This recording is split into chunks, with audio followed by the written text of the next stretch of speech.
नमस्ते, greetings. Study and crack with Vaishnavi Salve में आपका स्वागत है।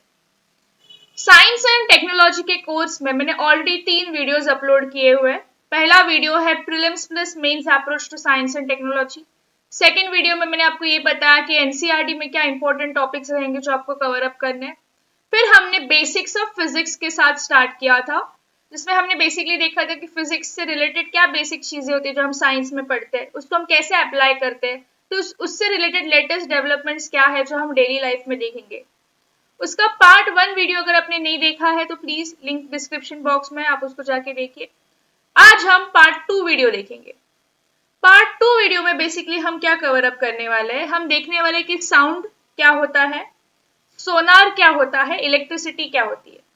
साउंड मतलब ध्वनि, आपने इसके बारे में सुना होगा। सोनार का यूज कैसे किया जाता है वो हम देखेंगे। इलेक्ट्रिसिटी आपके डे टू डे लाइफ का पार्ट है, इसको हम पूरे बेसिक से जान लेंगे। रीजन ये है कि जब भी आपको यूपीएससी में साइंस एंड टेक्नोलॉजी के ऊपर क्वेश्चंस पूछे जाएंगे तो जो टेक्निकल टर्म्स होते हैं, फॉर एग्जांपल एम्पलीट्यूड या फिर एको या फिर आपको वर्ड आया वोल्टेज, तो अगर आप साइंस बैकग्राउंड से नहीं हो या फिर आपने बहुत दिनों में अगर साइंस नहीं पढ़ा होगा, यू विल गेट कंफ्यूज्ड कि टर्म्स का मतलब क्या था। तो इन सब को सारी डिटेल्स में आज हम कवर अप करेंगे, ठीक है। तो पहले हम स्टार्ट करेंगे साउंड। देखो बेसिकली साउंड होता क्या है। साउंड एक प्रकार का वाइब्रेशन होता है जो टिपिकली किसी मीडियम, किसी माध्यम द्वारा, जहां से भी वो जनरेट करेगा, सोर्स से माध्यम द्वारा आपके कानों तक पहुंचेगा। Suppose if there is no medium in between, चाहे वो लिक्विड हो, गैस हो या सॉलिड हो, अगर कोई भी माध्यम नहीं हो, आपको साउंड सुनाई नहीं देगा। इसके लिए वैक्यूम में कभी भी साउंड ट्रैवल नहीं करता, ठीक है। साउंड को जनरेट होने के लिए एक सोर्स होना चाहिए और उस सोर्स में भी वाइब्रेशंस होने चाहिए। देखो जैसे अगर मैं ऐसे करूं, आपको आवाज सुनाई दे रहा है because here a vibration is generated, ठीक है। तो जैसे जैसे वाइब्रेशन कंटिन्यू होता जाएगा उस तरह से साउंड की वेव क्रिएट होती जाएगी। हमेशा याद रखना, जितना फास्ट वाइब्रेशन उतना लाउड साउंड।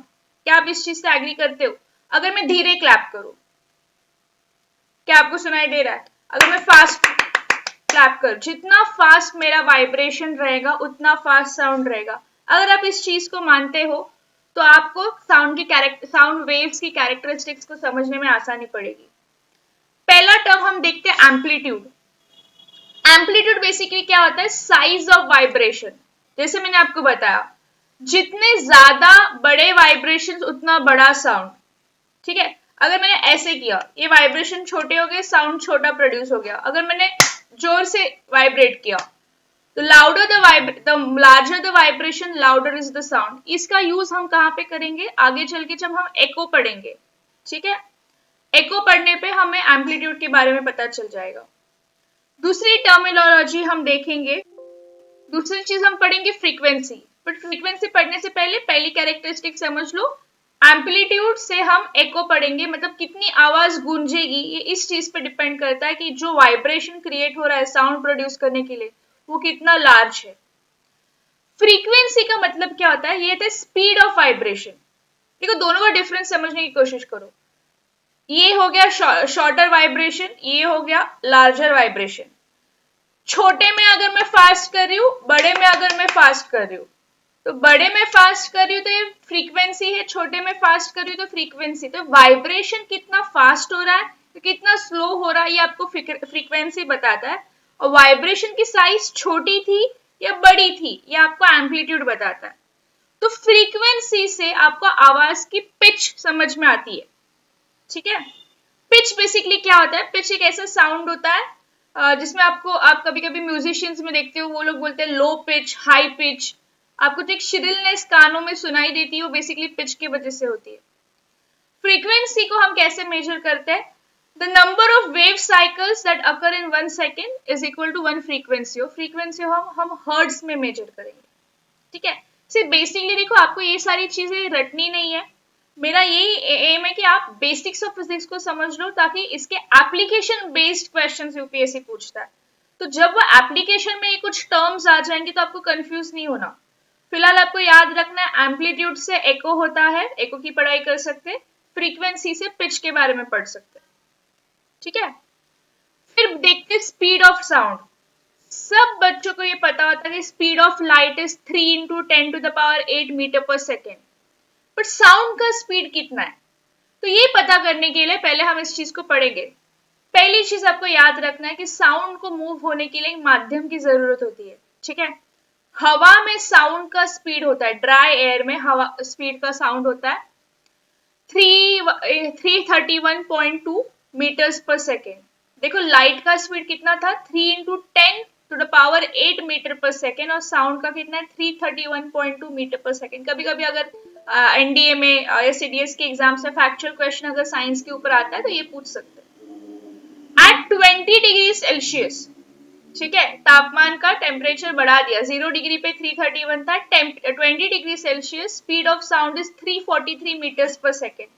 तो आप मुझे बताओ, जैसे जैसे टेम्परेचर बढ़ रहा है स्पीड ऑफ साउंड बढ़ रहा है कि कम हो रहा है? ऑब्वियसली बढ़ रहा है, so have to note that. और एक चीज, साउंड सबसे कम हवा में, गैस में ट्रैवल करता है, उससे थोड़ा ज्यादा लिक्विड्स में ट्रैवल करता है, सबसे फास्टेस्ट सॉलिड्स में ट्रैवल करता है। इसका रीजन ये है, देखो जैसे मैंने आपको बोला साउंड को एक माध्यम चाहिए होता है मूवमेंट के लिए। गैसेस में पार्टिकल्स एक दूसरे से काफी ज्यादा डिस्टेंस पे होते हैं, मतलब माध्यम काफी कमजोर होता है। लिक्विड्स में गैस से कंपेयर करके पार्टिकल्स थोड़े ज्यादा पास है, इसके लिए जो माध्यम होता है वो रिलेटिवली ज्यादा डेंस होता है साउंड को ट्रैवल करने के लिए, और सॉलिड्स में सबसे ज्यादा आसान, ठीक है। The ratio of sound, the ratio speed of an object to speed of sound in a fluid medium is called object's Mach number। तो यहाँ पे मैंने टर्मिनोलॉजी आपको बताई है। अगर आपको कभी किसी ने पूछा कि मैच नंबर क्या होता है, मैच नंबर कुछ नहीं होता, speed of an object to the speed of sound in a fluid medium, इस चीज को मैच नंबर बोलते हैं। Objects moving at speeds greater than Mach 1 are said to be travelling at supersonic speeds. तो आपको बस मैच नंबर का concept क्या है, और अगर मैच 1 से ज्यादा कोई ऑब्जेक्ट मूव कर रहा है तो उसको सुपरसोनिक स्पीड बोलते हैं, मतलब बहुत ही ज्यादा फास्ट, ठीक है। तो अभी तक हमने एम्पलीट्यूड देखा, फ्रीक्वेंसी देखा, स्पीड ऑफ साउंड देखा। अभी हम देखेंगे रिवर्बरेशन क्या होता है। देखो कभी कभी आपने देखा होगा कि अगर किसी बड़े से हॉल में आवाज अगर बन गया है, ठीक है, अगर आप बड़े से हॉल में कहीं चीखते हो, एंड में आपको एक रिपीटेड रिफ्लेक्शन वॉल से सुनाई देता है, ठीक है। दिस रिपीटेड रिफ्लेक्शन, जब ये जो साउंड का परसिस्टेंस होता है, इसको रिवर्बरेशन बोलते हैं। बहुत बड़े ऑडिटोरियम्स में रिवर्बरेशन, अगर सपोज बहुत बड़े ऑडिटोरियम में कोई स्किट चल रहा है और अगर कोई कुछ डायलॉग बोल रहा है, स्पीच बोल रहा है, बार बार आवाज गूंज रही है, तो क्या हो जाएगा, वो अनप्लेजेंट सुनाई देगा, या फिर नेक्स्ट डायलॉग में एक दूसरे पहले वाले डायलॉग का आवाज गूंज के आएगा, तो कम्युनिकेशन थोड़ा खराब हो सकता है। सो इस रिवर्बरेशन को कम करने के लिए क्या किया जाता है, अगर आप नेक्स्ट टाइम ऑब्जर्व करना, कहीं भी किसी भी ऑडिटोरियम में जाओगे, आपको प्लास्टिक डाइपरीज या ड्रेपरीज, या फिर आपको ऐसे दिखेगा कि बड़े बड़े बोर्ड्स होते हैं जिसमें छोटे छोटे होल्स होते हैं, या उनके जो सीट के मटेरियल्स भी होते हैं वो भी साउंड एब्जॉर्बिंग प्रॉपर्टीज से बने होते हैं। ये क्यों किया जाता है, ताकि रिवर्बरेशन कम हो। अभी देखो रिवर्बरेशन मतलब एको नहीं होता। एको में क्या होता है कि आप बात करो, जैसे आप बोलो साइंस, पूरा का पूरा वर्ड साइंस एको के वापस आएगा। रिवर्बरेशन का मतलब क्या होता है, अगर मैंने कोई एक डायलॉग, एक कोई बात की, एंड में वो जो साउंड अभी भी उस माहौल में परसिस्ट कर रहा है, आप फील कर सकते हो, उसको बोलते हैं reverberation. Reverberation is similar to that of echo, दोनों में साउंड रिफ्लेक्ट होता है, but there is a difference in timing. और एक चीज होती है साउंड का टिम्बर। टिम्बर का मतलब होता है क्वालिटी ऑफ साउंड, जो हमें एक आवाज से दूसरी आवाज पहचानने में हेल्प करता है। अगर आप सपोज आपने कभी किसी दोस्त लोगों को गाते हुए अगर सुना होगा, आप बोलते हो इसके गाने गायकी की जो क्वालिटी है या इसके गाने की जो आवाज है, that is a very good voice, इसकी वॉइस से थोड़ा कम है। भले दोनों सेम पिच सेम लाउडनेस से गाना गा रहे हो, आप एक का गाना दूसरे से बेहतर बता सकते हो। किस चीज की वजह से बता सकते हो, वो होता है आपका क्वालिटी या timber. The sound which is more pleasant to hear, उसको हम बोलते हैं rich quality sound. A single frequency sound, ठीक है, उसे हम बोलते हैं एक टोन। टोन में हमेशा एक सिंगल फ्रीक्वेंसी रहती, इतना ही आपको आज के इस वाले स्लाइड में याद रखना है। The sound which is produced by a mixture of several frequencies, उसको हम बोलते हैं नोट, ठीक है। तो आपने कभी देखा होगा इंडियन आइडल के ऑडिशंस में वो लोग बोलते हैं कौन सा नोट, तो नोट में क्या करता है, मिक्सचर ऑफ फ्रीक्वेंसीज होता है। टोन का मतलब क्या होता है, एक सिंगल फ्रीक्वेंसी। ये 2 पॉइंट्स याद रखना। कभी अगर आप किसी का गाना सुनते हो, ठीक है, तो आपको म्यूजिक सुनना पसंद है because it is pleasant to hear, उसका टेम्पर अच्छा होता है, आपको क्वालिटी अच्छी होती है। पूरे कोई बहुत जोर जोर से चिल्ला रहा है, झगड़ा कर रहा है, that noise irritates you. Why? Because that time that mixture is not good of frequencies. ठीक है, तो अभी तक हमने क्या क्या पढ़ा, एम्पलीट्यूड देखा, फ्रीक्वेंसी देखा, फिलहाल के लिए जो आपको स्पीड ऑफ साउंड देखा, रिवर्बरेशन देखा, टिम्बर देखा, टोन देखा, नोट देखा, नॉइज देखा। टोन मतलब एक सिंगल फ्रीक्वेंसी, नोट मतलब मिक्सचर ऑफ फ्रीक्वेंसीज, और नॉइज मतलब जो अनप्लेजेंट चीज होती है। अभी हम देखेंगे ऑडियो फ्रीक्वेंसी क्या होता है। देखो, ऑडियो ऑडियो का मतलब क्या होता है, कितना हमको सुनाई दे रहा है। ऐसी फ्रीक्वेंसी जो एवरेज इंसानों को सुनाई दे उसे हम बोलते हैं ऑडियो फ्रीक्वेंसी। फॉर एग्जाम्पल, कभी आप किसी से फोन पे बात कर रहे हो और उसकी आवाज नहीं आ रही है, तो आप क्या बोलोगे, voice is not Audible. Specially अगर सपोज किसी की गूगल मीटिंग पे अगर या जूम ऐप पे कोई पढ़ाई कर रहा है, ऑनलाइन क्लासेस में आप ये बहुत बोलते हो, ma'am voice is not Audible. Audible मतलब जो सुनाई नहीं दे, ऑडिबल मतलब जो सुनाई देता है, नॉट ऑडिबल मतलब जो सुनाई नहीं दे रहा।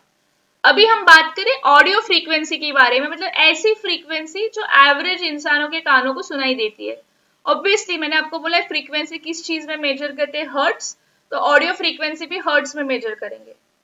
ये आपको डायरेक्ट सीडीएस के क्वेश्चंस पूछे जा सकते हैं। स्टैंडर्ड रेंज क्या होती है जो इंसानों को सुनाई दे सकती है, वो होती है 20 to 20,000 hertz.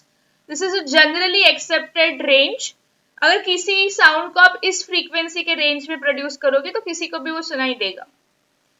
Frequencies below 20 hertz are rather left unheard, हमको कभी कभी सुनाई नहीं देता उसका। Children below 5 and some animals can hear up to 25 kilohertz.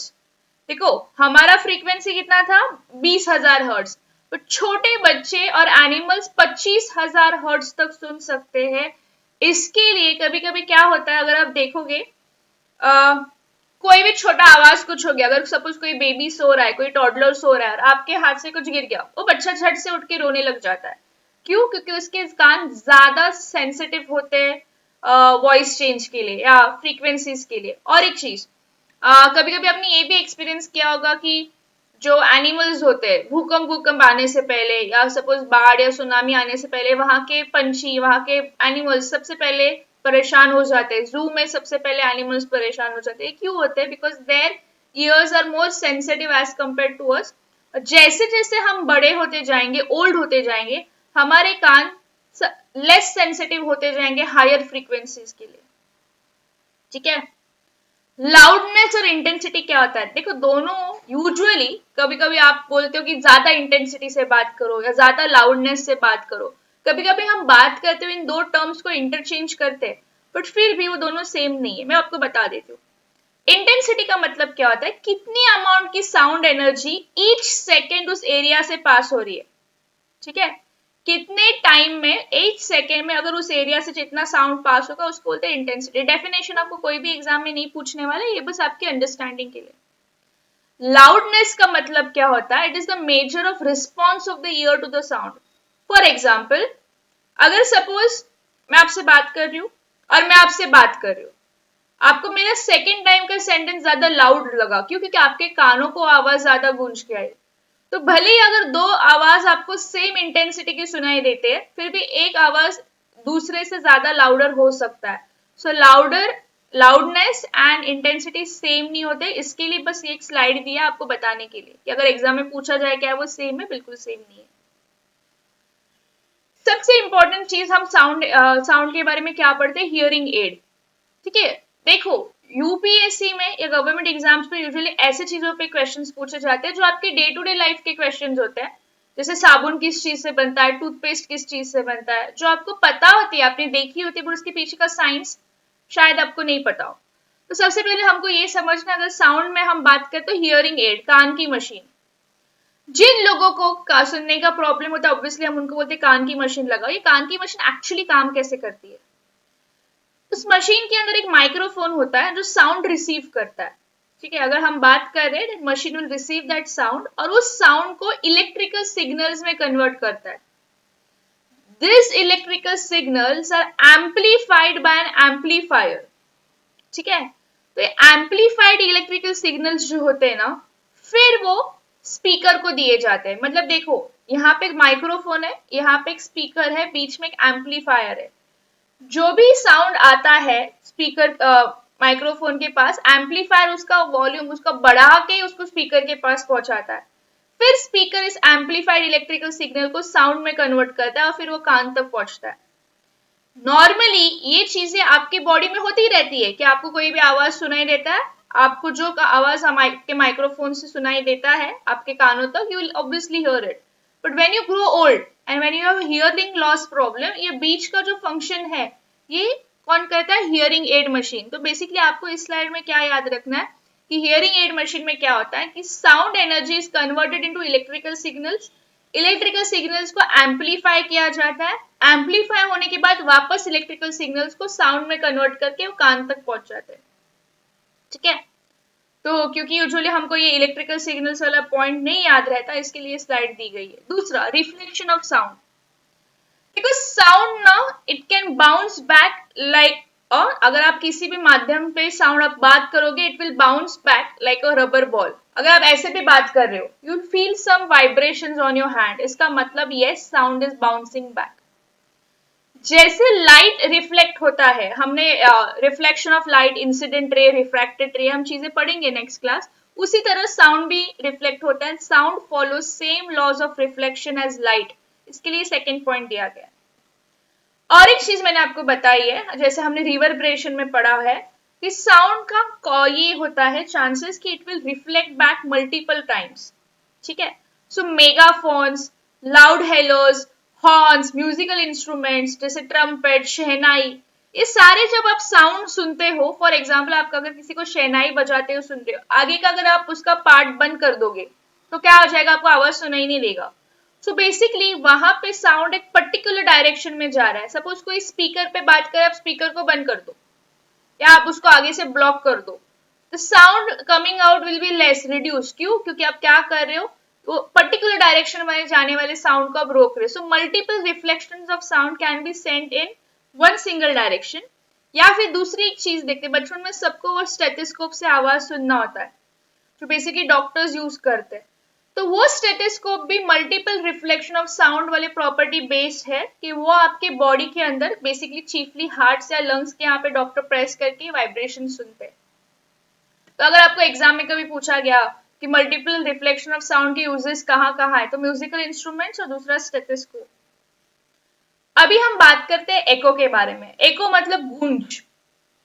एको का वर्ड मैंने आपके लिए कहाँ पे यूज किया था? सबसे पहली प्रॉपर्टी ऑफ साउंड एम्पलीट्यूड में, जिसमें हमने क्या देखा था? एम्पलीट्यूड क्या होता है? जितना बड़ा वाइब्रेशन उतना बड़ा sound. Suppose if we shout और clap near a reflecting object, जैसे टॉल बिल्डिंग, टॉल माउंट, हमको वही आवाज वापस सुनाई देती है. अभी इमेजिन करो, नॉर्मली हम बात कर रहे हैं, क्या हमको एको होता है? नहीं. बट आप किसी बड़ी सी बिल्डिंग या पहाड़ों के पास जब बात करते हो तभी आपको एको सुनाई देता है. और ये जो एको का सेंसेशन होता है, ये आपके ब्रेन में 0.1 सेकेंड्स के लिए रहता है. You should remember this time. To hear a distinct echo, कोई भी गुंज को क्लियरली सुनने के लिए ओरिजिनल साउंड और रिफ्लेक्टेड साउंड में 0.1 सेकेंड्स का डिस्टेंस होना ही चाहिए. अगर ये टाइम इंटरवल 0.1 सेकेंड्स का होगा तभी आपकी आवाज गूंजेगी ना. अभी सपोज क्या होता है, नॉर्मली अगर मैं किसी इंसान से बात कर रही हूँ, मैंने बात किया, he heard that sound, 0.1 seconds के लिए रिफ्लेक्शन टाइम इंटरवल हुआ ही नहीं, तो मेरा आवाज गूंजेगा नहीं. बट अगर मैं किसी टॉल बिल्डिंग या पहाड़ों के पास जाके इफ आई से science, by the time my sound reaches there and gets reflected back, yes 0.1 seconds का इंटरवल हो गया, तो क्या हो गया? एको सुनाई देगा. फॉर हियरिंग डिस्टिंक्ट एकोज, अभी मैंने आपको टाइम इंटरवल बताया 0.1 सेकेंड्स, बट कुछ डिस्टेंस भी तो होना चाहिए. The minimum distance of the obstacle from the source of sound must be 17.2 meters. तो अगर आपको किसी ने भी पूछा कि आवाज गूंजने के लिए क्या दो प्रॉपर्टीज होनी चाहिए, तो आपको ये याद रखना है टाइम इंटरवल जितना सोर्स और रिफ्लेक्टेड साउंड के बीच होना चाहिए वो है 0.1 सेकेंड्स, और डिस्टेंस होने चाहिए 17.2 मीटर्स। मतलब वो साउंड कितना डिस्टेंस ट्रैवल करेगा, अभी देखो ये ऑब्जेक्ट है जहां से आवाज जा रही है, ये वो पहाड़ है, 17.2 डिस्टेंस का अगर मीटर्स का डिस्टेंस है तो total distance travelled by sound will be 34.4, 34.4, क्योंकि दो ऑब्जेक्ट्स के बीच में डिस्टेंस कितना होना चाहिए, 17.2 मीटर्स। और ये डिस्टेंस टेम्परेचर के साथ बढ़ेगा, क्योंकि हमने क्या पढ़ा था कि जैसे टेम्परेचर बढ़ता है स्पीड ऑफ साउंड भी बढ़ता है। ठीक है, तो ये आपको याद रखना है। मतलब गर्मियों में आपकी एको कुछ थोड़ी अलग सुनाई देगी, ठंडियों में आपको अलग सुनाई देगी, भले ही आपका डिस्टेंस और चिल्लाने का तरीका सेम रहेगा।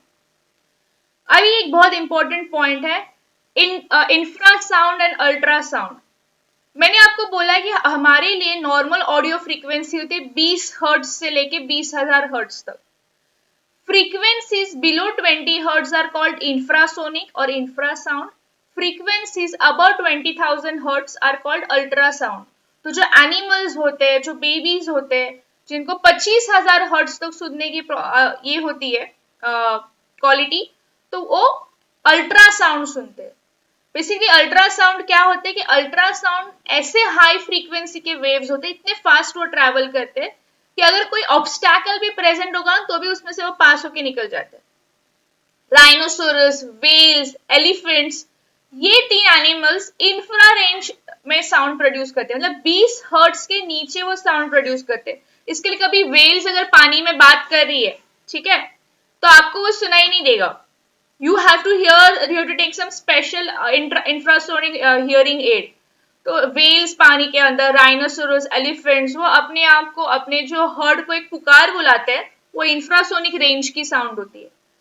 ठीक है, तो इसके लिए ऑब्जर्व किया जाता है कि कुछ एनिमल्स अर्थक्वेक से पहले बहुत ज्यादा डिस्टर्ब हो जाते हैं, क्योंकि earthquakes produce low frequency sound, low frequency infrasonic sound, ठीक है, बिफोर द मेन शॉक। इसके लिए एनिमल्स, तो अगर आपको मैं पूछूं कि अर्थक्वेक आने से पहले वेल्स, राइनोसोरस और एलिफेंट्स को पता चल सकता है हाँ या ना, तो ऑब्वियसली हाँ, क्योंकि उनको इंफ्रासोनिक साउंड सुनाई देता है। अल्ट्रासाउंड, अभी हम अल्ट्रासाउंड का यूज देखेंगे। अल्ट्रासाउंड का सबसे पहला यूज आपको याद रखना है क्लीनिंग में। कभी कभी क्या होता है, ऐसे कुछ पार्ट्स जैसे स्पाइरल ट्यूब और शेप पार्ट्स या इलेक्ट्रिक कंपोनेंट जहां पे आप यूजुअली क्लीनिंग सोल्यूशन पहुंचा नहीं सकते, तो आपको क्या करना है, सिंपली उस ऑब्जेक्ट को अल्ट्रासाउंड वाले बॉक्स में डाल दो। हाई फ्रीक्वेंसी ऑफ साउंड से डस्ट पार्टिकल्स, ग्रीस, डर्ट, जो भी उस ऑब्जेक्ट को अटैच्ड होगा वो निकल जाएगा। तो one use of ultrasound is in cleaning. दूसरा, कभी कभी क्या होता है, नॉर्मली अगर आप किसी ब्रिज को देखो जो मेटल का बना हो, या बिल्डिंग को देखो, जो भी चीज को देखो, मशीन को देखो, आपको बाहर से कोई क्रैक नहीं दिखाई देगी। बट ऐसा पॉसिबल है कि उस मेटेलिक पार्ट के अंदर कोई क्रैक्स क्रिएट किए गए हो, और सपोज बिल्डिंग में अगर कोई क्रैक वैक है, ब्रिज में कोई क्रैक है, तो eventually it might lead to a big fatal accident. तो इस डिफेक्ट को कम करने के लिए हमें क्या करना पड़ता है, अल्ट्रासाउंड वेव्स को उस ऑब्जेक्ट पे सेंड करना पड़ता है। अल्ट्रासाउंड वेव्स कैसी होती है, ध्यान से सुनना। थोड़ा भी अगर उस मेटल के अंदर गैप होगा, that sound will reflect back, वो डिटेक्टर तक वो पहुंचेगा ही नहीं वहां तक, वो it will come back, it will get reflected back. अगर अल्ट्रासाउंड वेव्स रिफ्लेक्ट बैक होते हैं, इसका मतलब ऑब्वियसली उस मेटल में कोई गैप है। जो ऑर्डिनरी वेवलेंथ की साउंड होती है, जो ऑर्डिनरी साउंड होती है लॉन्गर वेवलेंथ की, वो क्या करेंगे, अगर कोई भी मेटल में अगर क्रैक होगा, वो उस क्रैक में से पास होके थोड़ा टर्न मार के फिर वो डिटेक्टर तक पहुंच जाएंगे, तो वो साउंड्स नॉर्मली पास हो जाते, तो उससे हमें पता नहीं चलता कि बिल्डिंग में वाकई कोई गैप है कि नहीं। अल्ट्रासाउंड अगर डिटेक्ट तक नहीं पहुंच रही, वो वापस रिफ्लेक्ट होके आई, इसका मतलब मेटेलिक पार्ट में गैप्स है। तो अल्ट्रासाउंड क्लीनिंग में यूज होती है, फ्लॉ डिटेक्शन में यूज होती है, और अल्ट्रासोनोग्राफी। आपने यूजुअली देखा होगा कि हमेशा जो प्रेग्नेंट लेडीज होती है उनकी सोनोग्राफी होती है, ठीक है, तो या फिर कोई भी बॉडी का टिश्यूज देखना होता है, तो ये चीज हम अल्ट्रासोनिक साउंड से करते हैं। सो अल्ट्रासोनिक वेव्स जो होती है वो आपके बॉडी के टिश्यूज से एकदम फास्ट ट्रैवल हो जाएगी, और जहां भी टिश्यू में थोड़ी भी डेंसिटी में चेंज होगी वो रिफ्लेक्ट बैक हो जाएगी। बेसिकली आपको इतना ही याद रखना है कि अल्ट्रासाउंड ऐसी सेंसिटिव वेव्स है, थोड़ा भी उनको गैप मिल गया, थोड़ा भी उनको डेंसिटी चेंज मिल गया, वो वापस आ जाती है। और ये वेव्स बाद में मशीन द्वारा इलेक्ट्रिकल सिग्नल्स में कन्वर्ट की जाती है, जिसकी वजह से डॉक्टर को स्क्रीन पे उस ऑर्गन का इमेज दिखता है। तो अगर किसी के किडनी में स्टोन हो गया, गॉल ब्लैडर में स्टोन हो गया, ट्यूमर्स हो गए बॉडी में अलग अलग, ये डॉक्टर को कैसे पता चलता है? अल्ट्रासोनोग्राफी की वजह से। प्लस प्रेगनेंसी में यूजुअली थर्ड मंथ में, ठीक है, बिफोर द लेडी कोल्ड, तब थर्ड मंथ तक वो अबॉर्ट कर सकती है, तो उस टाइम पे एक पहली सोनोग्राफी होती है सेकेंड मंथ में। वो क्या होती है? एग्जामिनेशन ऑफ फिटस के लिए, टू चेक, जब अल्ट्रासोनिक वेव उसके अंदर भेजते तो check whether if there is any abnormal fetus है, कुछ प्रॉब्लम है। If the fetus is not fit then that lady can abort in the initial stage of pregnancy. ठीक है, अल्ट्रासोनिक वेव्स के वजह से हार्ट का इमेज, हार्ट में अगर किसी के ब्लॉकेज है उसको बोलते हैं एकोकार्डियोग्राफी, तो वो भी अल्ट्रासोनिक वेव्स की वजह से किया जाता है। और कभी कभी देखो कुछ चीजें ऐसे भी होती है कि डॉक्टर बोलता है कि ऑपरेशन नहीं करना पड़ेगा, ऐसे ही वो स्टोन को वो कम कर देंगे। तो कैसे करते हैं? अल्ट्रासाउंड ऐसे प्रोड्यूस किया जाता है कि stones are broken down into smaller fine grains और फिर वो यूरिन द्वारा निकल जाते हैं।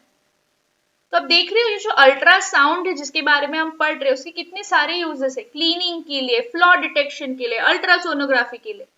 अभी हम बैट्स के बारे में बात करेंगे। बैट्स जो रात को अपना प्रे ढूंढने के लिए निकलते हैं, शिकार ढूंढने के लिए निकलते हैं, या फिर जो रात को ट्रैवल करते हैं, वो हाई पिच अल्ट्रासोनिक स्क्वीक्स भेजती है। तो अगर आपने सपोज कभी देखा भी होगा, अगर आपके घर पे भी गलती से अगर कोई बैट आ गया, आपको कोई आवाज सुनी नहीं देता, but how is that bat moving? That bat is actually moving by sending out high pitched ultrasonic squeaks. और ये रिफ्लेक्शन बैट को बताता है कि आगे जाके कोई ऑब्स्टैकल है क्या या प्रे है क्या, और वो किस तरह है। देखो बैट को ये भी पता चलता है कि सिर्फ ब्लॉक ऑब्स्टैकल नहीं, पर वो किस शेप का है, क्या टाइप का है, that is also bats come to know. तो bats are good example for ultrasonic sounds. बाकी एनिमल्स देखो, वेल्स इंफ्रासोनिक में थे, डॉल्फिन्स अल्ट्रासोनिक में, पोर्पोइसेस भी डॉल्फिन्स की तरह मैमल्स है जो भी ये साउंड यूज करके नेविगेशन के लिए, खाना ढूंढने के लिए डार्कनेस में। मॉथ्स मतलब जैसे मॉथ्स ऑफ, जैसे butterfly, butterfly is a type of moth, ये भी बहुत सेंसिटिव होते हैं, they also have a very sensitive hearing equipment. तो कभी आपने ये भी नोटिस किया, अगर आप किसी मॉथ को पकड़ने की कोशिश करते हो, भले ही आप एकदम धीरे से जा रहे हो, थोड़ा सा आवाज और वो मॉथ उड़ जाता है। Why? Because they are sensitive to that sound. they can hear the high frequency squeaks of bat also। ठीक है, तो अभी बैट्स का प्लान क्या होता है? मॉथ्स को खाना, पर जो बैट की चीख होती है वो मॉथ्स को भी सुनाई देती है, तो वो साउंड से बच। देखो नेचर का गेम देखो किस तरह है। अगर उन्होंने शिकारी को वो एबिलिटी दी है अल्ट्रासोनिक साउंड्स बनाने की, तो शिकार को भी वो एबिलिटी दी है कि वो उन साउंड्स को सुन सके, to maintain a balance. Rats, चूहो, they also play games by producing ultrasonic sounds. तो आपको बस याद रखना है कि साउंड क्या होता है, साउंड की कैरेक्टरिस्टिक्स क्या होते हैं, एको क्या होता है, अल्ट्रासोनिक और इंफ्रासोनिक क्या होता है, हम कौन सी रेंज के साउंड सुन सकते हैं। ठीक है, इधर तक साउंड अगर आपने पढ़ लिया, साउंड में अगर आपको कोई भी डाउट, कोई भी शक, कोई भी किंतु कुछ भी होगा, प्लीज कमेंट सेक्शन में लिख दीजिए। Next we move on to sonar. देखो जैसे लेजर का फुल फॉर्म होता है, ठीक है, वैसे सोनार का भी एक एक्रोनिम है, it stands out for a sentence. क्या है वो? Sound navigation and arranging. अभी तक हमने और एक चीज पढ़ी थी, इंसुलेशन, इनकमिंग सोलर रेडिएशन। तो आपको सोनार का भी फुल फॉर्म पूछा जाता है, डायरेक्टली पूछा जा सकता है यूजुअली आपके एनडीए के एग्जाम्स में। तो साउंड का सोनार का फुल फॉर्म होता है साउंड नेविगेशन एंड रेंजिंग।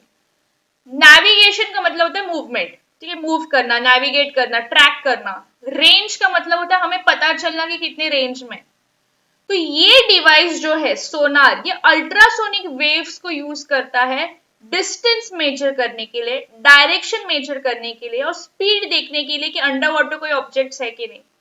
तो यूजुअली आपने देखा होगा ना कि कभी कभी ऊपर से कोई शिप ट्रैक करती है नीचे सबमरीन है कि नहीं है, तो उनको कैसे पता चलता है? वो एक्चुअली पानी के अंदर स्विम करके थोड़ी जाते हैं। तो वो शिप अल्ट्रासोनिक वेव्स ऊपर से सेंड करती रहती है, जिससे वो वेव्स कितने स्पीड से उस ऑब्जेक्ट के पास जाके रिफ्लेक्ट होके आएंगे, उनको उससे पता चलेगा कि नीचे वाला ऑब्जेक्ट मूव कर रहा है या नहीं कर रहा है, या हम कितनी ऊंचाई पे है पानी से, all that stuff. Will see that with the help of a working of a sonar देखेंगे। देखो सोनार में बेसिकली होता क्या है, it consist of a transmitter detector, यहाँ पे जो ट्रांसड्यूसर दिया है ट्रांसमीटर है और एक डिटेक्टर, दो चीजें होती है सोनार में। ये ट्रांसमीटर क्या करता है, अल्ट्रासोनिक वेव्स सेंड करता है पानी के अंदर। It travels normally through water. कहीं पे भी कोई भी ऑब्स्टैकल मिला तो वहीं से वो रिफ्लेक्ट होके आएगा, अगर ऑब्स्टैकल नहीं मिला तो बॉटम ऑफ सी तक वो पहुंचता है और बॉटम ऑफ सी से रिफ्लेक्टेड अल्ट्रासोनिक साउंड वेव, जो पल्स, जो भी एको होता है, वो डिटेक्टर ये करता है। This method is called echo ranging. इससे शिप को पता चलेगा वो कितनी ऊंचाई पे है या कितने नीचे जमीन है। The sonar technique is used to determine the depth of the sea, to locate underwater hills, valleys, submarines, icebergs and sunken ships. डूबी हुई ships को ढूंढना। तो अब देख रहे हो, आपको इंफ्रासोनिक सिर्फ अर्थक्वेक के लिए था, बाकी सारी चीजें जो भी हम डे टू डे लाइफ में यूज करें that is for ultrasonic sounds. Ultrasonic क्या होते हैं, 20,000 हर्ट्ज से ज्यादा फ्रीक्वेंसी वाले साउंड्स। तो साउंड हो गया, सोनार हो गया, अभी देखते हैं इलेक्ट्रिसिटी। ठीक है, electricity is a very very simple topic. ठीक है, आपने ये अगर पढ़ा भी नहीं होगा, याद भी नहीं होगा, तो भी आपका day to day life electricity के ऊपर डिपेंड करता है। ठीक है, इलेक्ट्रिसिटी बेसिकली करंट से पढ़ा जाता है। करंट क्या होता है, फ्लो ऑफ इलेक्ट्रॉन्स। अपने इतना आपको याद रखना है, एटम में तीन टाइप के पार्टिकल्स होते हैं, फिलहाल आप याद रखो। एक पॉजिटिवली चार्ज पार्टिकल्स प्रोटॉन्स होते हैं, निगेटिवली चार्ज पार्टिकल्स इलेक्ट्रॉन्स होते हैं। तो ये जब इलेक्ट्रॉन्स मूव करते हैं उस चीज को हम बोलते हैं इलेक्ट्रिक करंट। अगर किसी ऑब्जेक्ट से आप इलेक्ट्रॉन्स की मूवमेंट पॉसिबल है तो उसको हम बोलेंगे कंडक्टर। अगर किसी ऑब्जेक्ट से वो मूवमेंट पॉसिबल नहीं है तो उसको हम बोलेंगे इंसुलेटर। इंसुलेटर मतलब non conductor. For example, suppose अगर मेरे पास ये बुक है, ठीक है, suppose if I have this book, अगर इस बुक पे मैंने कोई करंट पास किया ना, ट्राई टू टच इट, मुझे शॉक नहीं लगेगा, paper is not that good conductor. But अगर सपोज मैंने एक लाइव वायर को टच कर लिया, suppose there is this wire, I touch this wire and current is passing through it, और इस वायर में कहीं पे भी कट है, जैसे मैं इसको टच करूंगी मुझे शॉक लगेगा। क्यों? क्योंकि इसके अंदर कॉपर मेटल है, मेटल्स आर गुड कंडक्टर्स। अगर मैं मेटल को छूती हूँ तो मुझे शॉक लगेगा। इसके ऊपर पॉलीमर है, प्लास्टिक जैसा, इसको अगर मैं छू रही हूँ, भले ही अंदर से करंट पास हो रहा है, तो मुझे इलेक्ट्रिसिटी फील नहीं होगी, क्योंकि ऊपर वाला लेयर क्या है, इंसुलेटर। इसके लिए ऐसे भी नहीं याद हो रहा तो सिंपल चीजें याद रखो। आपको कभी भी लाइट का काम करना होता है तो आपको बोला जाता है कि प्लास्टिक के चप्पल पहनो, प्लास्टिक के ग्लव्स पहनो। आप ऑब्जर्व करोगे जो स्क्रू ड्राइवर का पीछे का एंड होता है वो भी प्लास्टिक से बना होता है। Why? So that you do not feel that current. Okay, आपको अगर समझा है करंट क्या है, आपको अगर पता है कि कंडक्टर्स क्या होते हैं जिससे लाइट इलेक्ट्रिसिटी पास हो सकती है, इंसुलेटर्स या नॉन कंडक्टर जिससे इलेक्ट्रिसिटी पास नहीं होती। अभी हम समझें इलेक्ट्रिक सर्किट क्या होता है। सर्किट मतलब एक ऐसा सेटअप जिसमें एटलीस्ट एक बैटरी होनी चाहिए जिससे करंट जनरेट हो रहा है, एक लैंप होना चाहिए जिसके ऊपर आपको पता चलेगा कि इलेक्ट्रिसिटी पास होके वो जल रहा है, और इलेक्ट्रिक वायर्स होनी चाहिए। अगर सिंपली आपके पास बैटरी है और बल्ब है, बट आप दोनों को वायर से कनेक्ट नहीं किए हो, तो क्या वो बल्ब जलेगा? अगर आपके पास बल्ब है और वायर से कनेक्टेड है, कोई बैटरी नहीं है, क्या वो बल्ब जलेगा? अगर आपके पास बैटरी है, बैटरी वायर से कनेक्टेड है, बट कोई भी बल्ब नहीं है, तो आपको कैसे पता चलेगा करंट पास हो रहा है कि नहीं? So you need a source, you need a object जैसे bulb, electrical object, plus you need electrical wires to connect. ठीक है, अभी दो टर्म्स यूजुअली क्या होता है, जैसे जैसे आप स्कूल में इन चीजों को पढ़ते हो, but as you grow up आप भूल जाते हो कि ये क्या था। तो जस्ट आपके नॉलेज के लिए आपको इसके डेफिनेशन याद नहीं रखने। वोल्टेज क्या होता है? वोल्टेज बेसिकली इतने अमाउंट ऑफ फोर्स होता है, इलेक्ट्रोमोटिव फोर्स, जो रिक्वायर्ड होता है कि करंट प्रोड्यूस कर सके 1 एम्पियर का।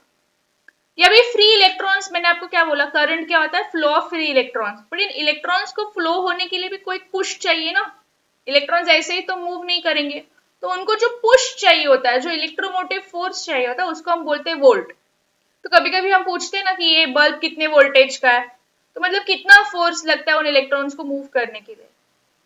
एम्पियर बेसिकली कितने अमाउंट ऑफ करंट फ्लो हो रहा है, current is measured in amperes. ठीक है, तो वोल्टेज बेसिकली फोर्स होता है इलेक्ट्रॉन्स को मूव करने का, and ampere is a measure of current. उससे ज्यादा आप इसमें कुछ नहीं पढ़ो। फिर हम पढ़ते हैं ओम्स। ओम लॉ आपने स्कूल में भी पढ़ा होगा, इसके ऊपर कभी कभी न्यूमेरिकल आता है, that is the reason I have given it here. Ohm का मतलब क्या होता है? करंट, अगर किसी कंडक्टर से कोई भी करंट फ्लो हो रहा है, वो कंडक्टर एक रेजिस्टेंस अप्लाई करता है, एक ऑपोजिशन अप्लाई करता है. The resistance applied to the flow of electrons is measured in ohms. ठीक है.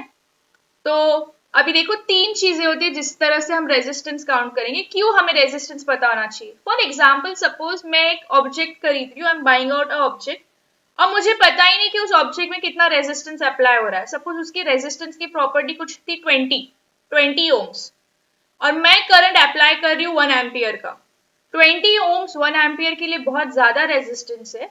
तो अगर मैं भले ही 1 एम्पियर का करंट अप्लाई कर रही हूँ और मुझे लग रहा है कि अभी वो सर्किट काम करना चाहिए, बट सर्किट काम नहीं कर रहा क्योंकि सर्किट में 20 ओम्स का रेजिस्टेंस अप्लाई किया हुआ है.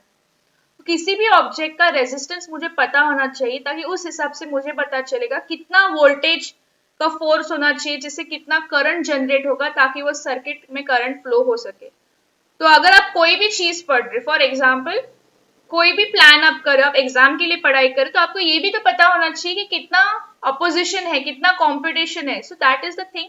आपको ओम्स के बारे में क्यों पता, हमको रेजिस्टेंस के बारे में क्यों पढ़ना है? तो रेजिस्टेंस का फॉर्मूला याद कर लो इस स्लाइड में. R is equal to rho L by A. Rho resistivity होती है मटेरियल की, L is the length of the conductor, और A is the area of cross section, and plus temperature. देखो अभी R में आप देख रहे हो, R न्यूमरेटर साइड में, A डिनोमिनेटर साइड में. तो जैसे R बढ़ेगा A कम होता जाएगा क्योंकि इनवर्सली प्रोपोर्शनल है. अगर आप लेंथ बढ़ा रहे हो तो रेजिस्टेंस भी बढ़ेगा, क्योंकि ये फॉर्मूला बेस्ड आप इसको याद कर सकते हो. मैं क्या चाहती हूँ कि एक पॉइंट बच्चे यूजुअली भूल जाते हैं, वो ये होता है कि रेजिस्टेंस कैसे बढ़ेगा, टेम्परेचर बढ़ने से बढ़ेगा या कम हो जाएगा. यूजुअली बच्चे क्या सोचते हैं कि अगर हम टेम्परेचर बढ़ाएंगे किसी भी ऑब्जेक्ट का, तो atoms will get more energy. Atoms will get more energy, तो atoms will move freely. Atoms freely move कर सकते हैं तो रेजिस्टेंस क्या हो जाएगा, कम हो जाएगा. ये आपकी गलत फहमी है. Current is not flow of atoms, current is flow of electrons. तो आप मुझे बताओ, एटम्स में इलेक्ट्रॉन्स होते हैं, तो अगर सपोज किसी भी ऑब्जेक्ट का मैंने तापमान बढ़ाया, टेम्परेचर बढ़ाया, तो उसके एटम्स रैंडमली मूव करने लगेंगे. रैंडमली एटम्स मूव करने लगेंगे तो उनके इलेक्ट्रॉन्स भी रैंडमली मूव करने लगेंगे. तो अब मुझे बताओ, will those electrons be able to move in a proper direction? क्या वो इलेक्ट्रॉन्स, मैं चाहती हूँ उस वायर से अच्छे से प्रॉपर डायरेक्शन में मूव करेंगे? क्या वो करेंगे? नहीं, क्योंकि वहां के एटम्स डिस्टर्ब हो गए. यूजुअली ऐसे देखा जाता है, जैसे जैसे टेम्परेचर बढ़ता है रेजिस्टेंस कम होता जाता है. सॉरी, जैसे जैसे टेम्परेचर बढ़ता है रेजिस्टेंस भी बढ़ता जाता है. ठीक है. क्यों? क्योंकि इलेक्ट्रॉन्स रैंडमली मूव करेंगे, करंट अच्छे से फ्लो नहीं होगा, तो कंडक्टिविटी कम हो जाएगी. तो आपको इतना याद रखना है, जैसे टेम्परेचर बढ़ रहा है कंडक्टिविटी कम हो रही है तो रेजिस्टेंस बढ़ेगा. लेकिन कुछ मटेरियल्स होते हैं सिलिकॉन जैसे, उनका जो टेम्परेचर कोएफिशिएंट होता है रेजिस्टिविटी का, निगेटिव होता है. तो उनके साथ क्या होता है, जैसे टेम्परेचर बढ़ेगा उनकी कंडक्टिविटी बढ़ती है. So there is an exception, but generally अगर आपको कोई पूछेगा, ध्यान से सुनना, एवरीवन सिट स्ट्रेट एंड ध्यान से सुनना. जनरली अगर किसी भी ऑब्जेक्ट का आप तापमान बढ़ाते हो, उस ऑब्जेक्ट का रेजिस्टेंस भी बढ़ेगा. इसका मतलब करंट फ्लोइंग कैपेसिटी कम हो जाएगा. ठीक है. तो ये आपको याद रखना है. आगे देखते हैं. ओम्स लॉ हमने देखा था, क्या है, V is equal to I R. Direct इसके ऊपर फॉर्मूला बेस्ड क्वेश्चंस होते हैं, इसके लिए मैंने बोला V वोल्ट्स होता है, I इज द करंट जो एम्पियर्स में दिया जाता है, रेजिस्टेंस ओम में दिया जाता है. इसके ऊपर इतना कुछ ध्यान नहीं देंगे. इलेक्ट्रोस्टैटिक फोर्स, अगर इसके ऊपर मोर देन वन ऑप्शन में थियोरेटिकल क्वेश्चन आया, इलेक्ट्रोस्टैटिक फोर्स क्या होता है, तो कूलम्स लॉ होता है. कूलम लॉ बेसिकली क्या बताता है कि चार्जेस, जैसे मैंने आपको बोला पॉजिटिव चार्जेस और नेगेटिव चार्जेस में एक फोर्स अप्लाई करता है.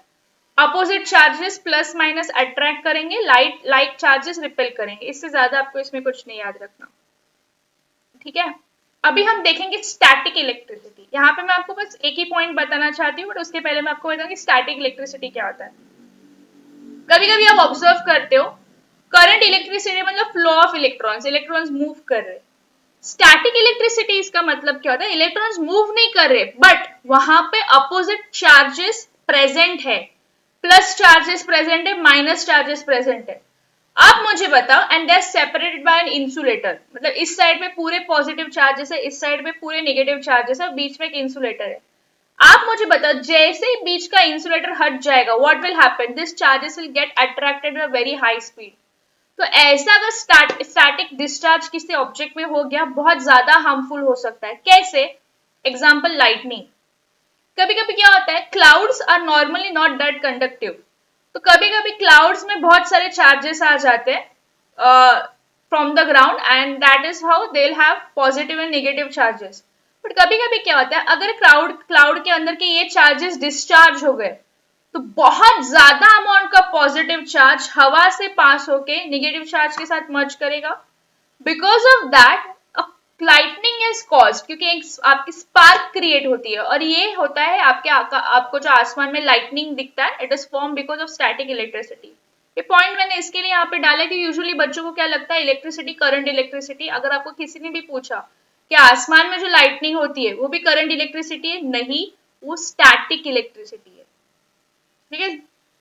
करंट इलेक्ट्रिसिटी आपके जो नॉर्मल घर के गैजेट्स होते हैं, यहाँ पे मैंने एक वर्ड यूज किया है, इलेक्ट्रॉनिक गिज्मोज पॉसिबल। गिज्मोज मतलब अगर किसी स्पेसिफिक गैजेट का मैं नाम नहीं ले रही हूँ, जनरली मुझे याद नहीं आ रहा और मैं बोल रही हूँ, so I can use that word gizmos as for a gadget. तो जब हम गैजेट्स की बात करते हैं, करंट इलेक्ट्रिसिटी, आसमान वाली lightning static electricity. Current electricity क्या होती है? Constant flow of electrons. Current electricity फिलहाल के लिए, क्योंकि हम बेसिक्स पढ़ रहे हैं, आपको सिर्फ इतना याद रखना है, दो टाइप की होती है, direct current and alternating current. Direct current में इलेक्ट्रॉन्स एक ही डायरेक्शन में मूव करते हैं, जो बैटरीज होती है वो डीसी डायरेक्ट करंट प्रोड्यूस करती है। ऑल्टरनेटिंग करंट क्या होता है कि इलेक्ट्रॉन्स दो डायरेक्शंस में जाती है, ऐसे वेव टाइप, ऊपर नीचे आगे नीचे, ऊपर नीचे आगे। जो पावर प्लांट्स होते हैं वो ऑल्टरनेटिंग करंट प्रोड्यूस करते हैं। फिलहाल के लिए आपको बस इतना याद रखना है। फिर हम देखेंगे पावर। पावर का मतलब होता है किस रेट पे एनर्जी ट्रांसफर हो रही है। पावर को यूजुअली वॉट्स में मेजर किया जाता है और जूल्स पर सेकेंड। सारे इलेक्ट्रॉनिक कंपोनेंट्स होते हैं वो अपनी एनर्जी एक टाइप से दूसरे टाइप में ट्रांसफर करेंगे। फॉर एग्जाम्पल आप देखते हो एलईडीज लाइट एमिट करती है, मोटर स्पिन करती है, बैटरी चार्ज करती है। तो एलईडी क्या कर रहा है, उसको जो इलेक्ट्रिसिटी मिल रही है वो लाइट एनर्जी में कन्वर्ट कर रहा है। मोटर क्या कर रहा है, उसको जो इलेक्ट्रिसिटी मिल रही है वो मैकेनिकल एनर्जी में कन्वर्ट कर रहा है। बैटरी क्या कर रहा है, उसको जो एनर्जी मिल रही है दूसरे ऑब्जेक्ट को चार्ज करने में। तो यहाँ पे एनर्जी ट्रांसफर हो रही है, और ये ट्रांसफर हमको चाहिए। हम चाहते हैं कि चार्जर हमारा मोबाइल चार्ज करे, हम चाहते हैं कि हम जब पंखा ऑन करे, बटन ऑन करे, पंखा मूव करना स्टार्ट करे, हम चाहते हैं जब हम स्विच ऑन करें लाइट ऑन हो जाए। यस, बट कभी कभी कुछ चार्जेस, कुछ एनर्जी ट्रांसफर अनअवॉइडेबल भी होते हैं। For example, this unwanted energy transfer R power loses. कभी कभी क्या होता है, अगर बहुत ज्यादा पावर लूज हो गई तो ऑब्जेक्ट गर्म हो जाता है। For example, if I charge object for a very long period of time, अब सुबह से शाम तक अगर लैपटॉप को चार्ज करो, इवेंचुअली आपको फील हो जाएगा कि यहाँ पे थोड़ा गर्म हो गया। तो ये गर्म क्यों हो रहा है, मतलब यहाँ पे थोड़ा पावर लूज अप हो रहा है, and this is undesirable energy transfer, क्योंकि मैं नहीं चाहती कि एनर्जी यहाँ पे वेस्ट हो जाए। मैं चाहती हूँ जितनी एनर्जी आ रही है पूरी की पूरी लैपटॉप तक पहुंच जाए। सो इलेक्ट्रिक पावर क्या होता है, rate at which energy is transferred. इसमें एनर्जी ट्रांसफर बहुत अलग अलग टाइप से हो सकता है। जो कुछ डिजायरेबल होता है वो होता है electric energy to light energy, electric energy to mechanical, ठीक है, इलेक्ट्रिक टू इलेक्ट्रिकल। बट कभी कभी इलेक्ट्रिकल टू हीट एनर्जी हमको नहीं चाहिए होता है, वो अनवांटेड होता है। ठीक है। नेक्स्ट क्लास हम क्या टॉपिक्स कवर करेंगे, मैग्नेटिज्म, ऑप्टिक्स और कैपिलरी एक्शन अराउंड अस। ठीक है, थोड़ा I know we are going little slow in this, but ठीक है, बेसिक से अच्छे से कवर अप करेंगे। तो जब हम एप्लीकेशंस ऑफ फिजिक्स देखेंगे, आपको ये सारी चीजें कवर अप करने में ज्यादा आसानी पड़ेगी। ठीक है। फिर भी अगर आपको किसी डाउट में किसी टॉपिक में डाउट है, या इसके अलावा फिजिक्स में आपको कोई टॉपिक पढ़ना है, प्लीज कमेंट सेक्शन में लिख दीजिए। ठीक है। Please like, share and subscribe study and crack. Thank you.